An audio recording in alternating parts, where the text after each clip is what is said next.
10 நிமிஷத்தில் சட்டுன்னு செய்ய போகிற இந்த சாம்பாரை நம்ம பாசிப்பருப்பில் தான் செய்ய போகிறோம்.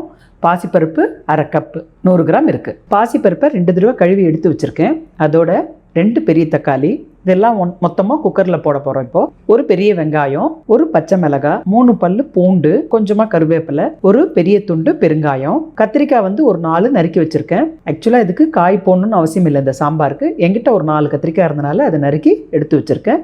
இப்போ நம்ம இது எல்லாத்தையுமே குக்கரில் போட்டு வேக வச்சிடலாம். நான் ஒரு 2 லிட்டர் குக்கர் எடுத்து வச்சுருக்கேன்.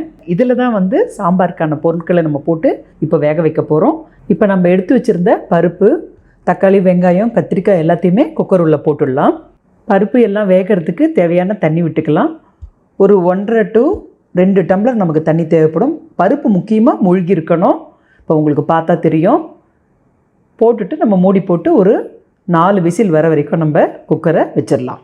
குக்கரை மூடுறதுக்கு முன்னாடி ஒரு 1/2 டீஸ்பூன் மஞ்சத்தூள், கொஞ்சம் கல்லுப்பு போட்டு மூடி வச்சிடலாம். குக்கர் வச்சாச்சு. குக்கரை மூடுறதுக்கு முன்னாடி இந்த ஸ்டீம் வர வழியில் எந்த அடைப்பும் இல்லாமல் இருக்கான்னு ஒரு தடவை செக் பண்ணிவிட்டு நம்ம மூடி வச்சிடலாம். ஸ்டீம் வர ஆரம்பிச்சிடுச்சு. வெயிட்டை போட்டுடலாம். 4 விசில் வர வரைக்கும் குக்கர் இருக்கட்டும். நம்ம டிஃபனுக்கு இட்லி ரெடி பண்ணுறோன்னு வச்சுக்கோங்களேன். நீங்கள் இட்லி பாத்திரம் வச்சு தட்டில் மாவெல்லாம் ஊற்றி ரெடி பண்ணுறதுக்கு முன்னாடி இந்த சின்ன குக்கரில் இந்த மாதிரி பருப்பை போட்டு வச்சுட்டிங்கன்னா இட்லி ரெடி ஆகிறதுக்குள்ளேயே பருப்பு வெந்துடும். ஸோ உங்களுக்கு 2 ஒரே டைமில் சாம்பாரும் இட்லியும் ரெடி ஆகிடும். பாசிப்பருப்புக்கு ஒரு முக்கியமான குணம் என்னென்னு பார்த்தீங்கன்னா, எளிதில் ஜீரணிக்கிற தன்மை உண்டு.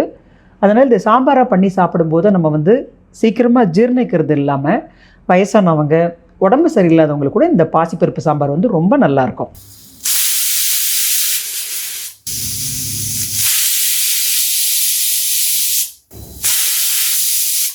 ப்ரெஷர் முழுக்க ரிலீஸ் ஆகிடுச்சு. இப்போ நம்ம திறந்து பார்த்துடலாம்.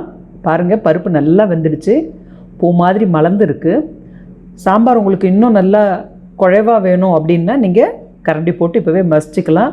ஆக்சுவலாக நான் வந்து மசிக்க மாட்டேன். அப்படியே இதை தாளித்தோன்னா கொதிக்க வைக்கும்போது அது இன்னும் கொஞ்சம் நல்லா மசிஞ்சிரும். அது கொஞ்சம் நல்லா பருப்பும் சாம்பாரமாக இருக்கிறது எனக்கு பிடிக்கும். உங்களுக்கு வேணால் நீங்கள் நல்லா மசிச்சுக்கோங்க. சாம்பார் தாளிக்கிறதுக்கு கடாய் வச்சுருக்கேன். நல்லா சூடாயிடுச்சு. ஒரு 3 டீஸ்பூன் எண்ணெய் விட்டுக்கலாம்.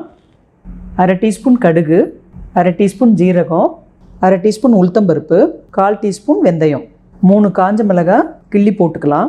ஸ்டவ் வந்து சிம்லேயே வச்சுக்கோங்க. கொஞ்சம் கருவேப்பிலை சேர்த்துடலாம். 1 டேபிள் ஸ்பூன் சாம்பார் மிளகாய் பொடி.